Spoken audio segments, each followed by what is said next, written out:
ಎಲ್ಲರಿಗೂ ನಮಸ್ಕಾರ. ನಮ್ಮ ಚಾನೆಲ್ಗೆ ಸ್ವಾಗತ. ಇಂದಿನ ಕಾಲದಲ್ಲಿ ಅನೇಕರು ಒಂದು ಪ್ರಶ್ನೆ ಕೇಳ್ತಾರೆ, ಸಸ್ಯಾಹಾರಿ ಆಹಾರ ಯಾಕೆ ಉತ್ತಮ ಎಂಬುದನ್ನು.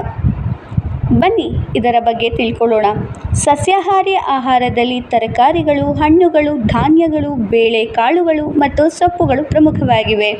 ಇವುಗಳಲ್ಲಿ ದೇಹಕ್ಕೆ ಅಗತ್ಯವಾದ ವಿಟಮಿನ್ಗಳು, ಖನಿಜಾಂಶಗಳು ಮತ್ತು ನಾರಿನಾಂಶಗಳು ಸಮೃದ್ಧವಾಗಿದೆ. ಮೊದಲನೆಯದಾಗಿ ಸಸ್ಯಾಹಾರಿ ಆಹಾರ ಜೀರ್ಣಕ್ರಿಯೆಗೆ ಸಹಾಯಕ. ಇದರಲ್ಲಿ ನಾರಿನಾಂಶ ಹೆಚ್ಚಿರುವುದರಿಂದ ಹೊಟ್ಟೆಯ ಆರೋಗ್ಯ ಉತ್ತಮವಾಗಿರುತ್ತೆ, ಹಾಗೆ ಮಲಬದ್ಧತೆ ಸಮಸ್ಯೆ ಕಡಿಮೆಯಾಗುತ್ತೆ. ಎರಡನೆಯದಾಗಿ ಹೃದಯದ ಆರೋಗ್ಯವನ್ನು ಕಾಪಾಡೋದಕ್ಕೆ ಸಹಾಯ ಮಾಡುತ್ತೆ. ಸಸ್ಯಾಹಾರಿ ಆಹಾರದಲ್ಲಿ ಸಾಮಾನ್ಯವಾಗಿ ಕೊಬ್ಬಿನ ಪ್ರಮಾಣ ಕಡಿಮೆ ಇರುತ್ತೆ. ಇದರಿಂದ ಕೊಲೆಸ್ಟ್ರಾಲ್ ನಿಯಂತ್ರಣದಲ್ಲಿದ್ದು ಹೃದಯ ಸಂಬಂಧಿ ಸಮಸ್ಯೆಗಳ ಅಪಾಯ ಕಡಿಮೆಯಾಗಬಹುದು. ಮೂರನೆಯದಾಗಿ ದೇಹದ ತೂಕವನ್ನು ಸಮತೋಲನದಲ್ಲಿ ಇಡಲು ಸಹಾಯಕಾರಿಯಾಗಿರುತ್ತೆ.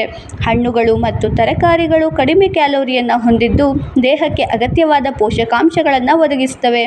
ನಾಲ್ಕನೆಯದಾಗಿ ಸಸ್ಯಾಹಾರಿ ಆಹಾರ ಪ್ರಕೃತಿಗೆ ಸ್ನೇಹಿ ಎಂದು ಪರಿಗಣಿಸಲಾಗುತ್ತೆ. ಸಸ್ಯಾಧಾರಿತ ಆಹಾರ ಉತ್ಪಾದನೆಗೆ ಸಾಮಾನ್ಯವಾಗಿ ಕಡಿಮೆ ನೈಸರ್ಗಿಕ ಸಂಪನ್ಮೂಲಗಳು ಬೇಕಾಗುತ್ತವೆ. ಆದರೆ ಒಂದು ವಿಷಯ ನೆನಪಿರಲಿ, ಆರೋಗ್ಯಕರ ಜೀವನಕ್ಕೆ ಕೇವಲ ಸಸ್ಯಾಹಾರ ಅಥವಾ ಮಾಂಸಾಹಾರ ಅನ್ನೋದು ಮುಖ್ಯ ಅಲ್ಲ. ಸಮತೋಲನಯುತ ಆಹಾರ, ನಿಯಮಿತ ವ್ಯಾಯಾಮ ಮತ್ತು ಉತ್ತಮ ಜೀವನ ಶೈಲಿ ಅತ್ಯಗತ್ಯ. ಹಾಗಾದರೆ ಸ್ನೇಹಿತರೆ, ನೀವು ಸಸ್ಯಾಹಾರವನ್ನು ಇಷ್ಟಪಡ್ತೀರಾ? ನಿಮ್ಮ ಅಭಿಪ್ರಾಯವನ್ನು ಕಮೆಂಟ್ನಲ್ಲಿ ತಿಳಿಸಿ. ಆರೋಗ್ಯಕರ ದೇಹಕ್ಕೆ ಪೌಷ್ಟಿಕ ಸಸ್ಯಾಹಾರವೇ ಒಂದು ಉತ್ತಮ ಆಯ್ಕೆ.